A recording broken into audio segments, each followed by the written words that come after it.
This year, more than 37 million Americans are expected to hit the road for traveling, a 60% increase compared to last year, of course. Gas prices reached a national average right now of about $3.04 a gallon. That was as of yesterday, which is about $1.07 higher than this same time last year. Right now, popular travel destinations include being out in nature, visiting national parks, and utilizing open spaces as people continue to distance from others as life slowly transitions back to normal.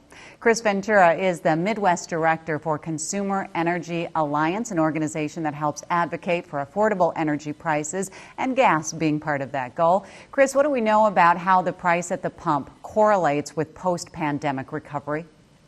Yeah, well, right now it correlates a lot with the post-pandemic recovery. We've seen pent-up demand from the past year of lockdowns for people who just want to leave the four walls that they've been surrounded by. And so as a result of that, we're seeing a lot of people want to just leave and get out on the open road and spend some time out in nature with their families or visiting their family members if they've been vaccinated.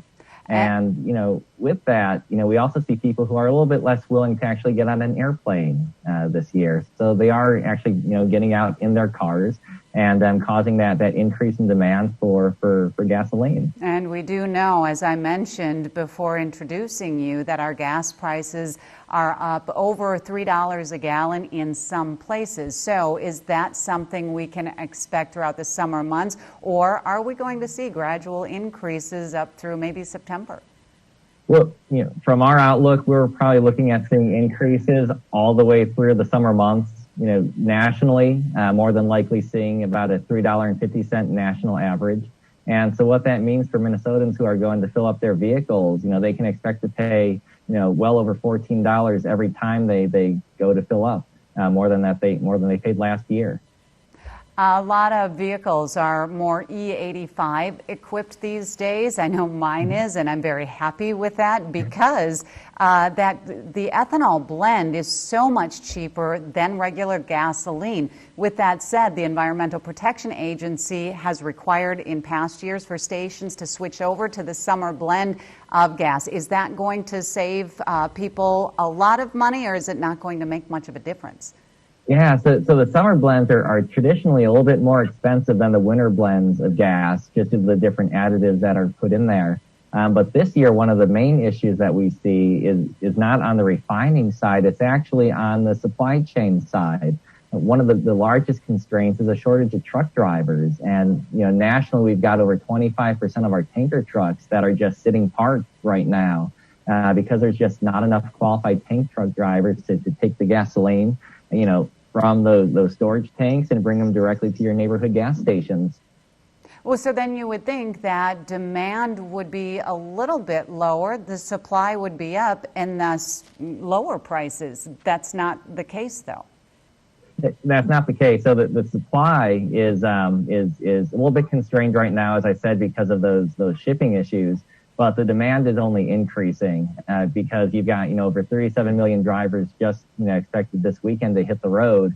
And, they're going to be drawing down on the gasoline that's out there. You saw just a few short weeks ago that the significant problems on the East Coast with the Colonial Pipeline being shut down, where we had gas stations in numerous states just flat out running out of gas because they couldn't get the deliveries to those gas stations. And so that's something that we're still seeing have effects.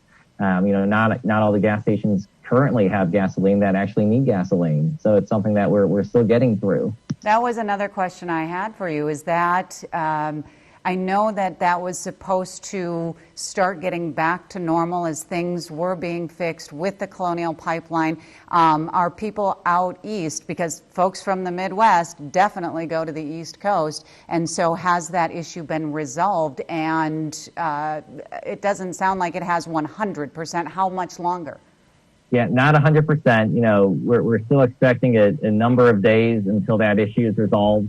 Luckily the pipeline is up and running and delivering the fuel to the tanks, all across the pipeline route.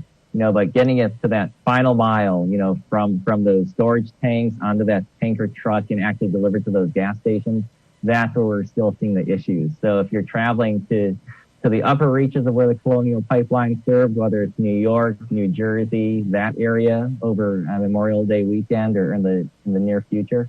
They still have elevated gas prices, some of the highest in the nation right now, just because they're trying to get reset, if you will. But if you are, traveling further south, whether it's in Georgia or Florida or the Carolinas, most of their gas stations are fueled up and ready to refill the tanks if y'all roll in there. That is some good news there, and some good things to keep in mind as people are only at the beginning of planning their summer travel. Maybe people will decide to fly, whereas maybe they were a little bit more reluctant a month ago. But Chris, I really appreciate your time and your insight into all of this.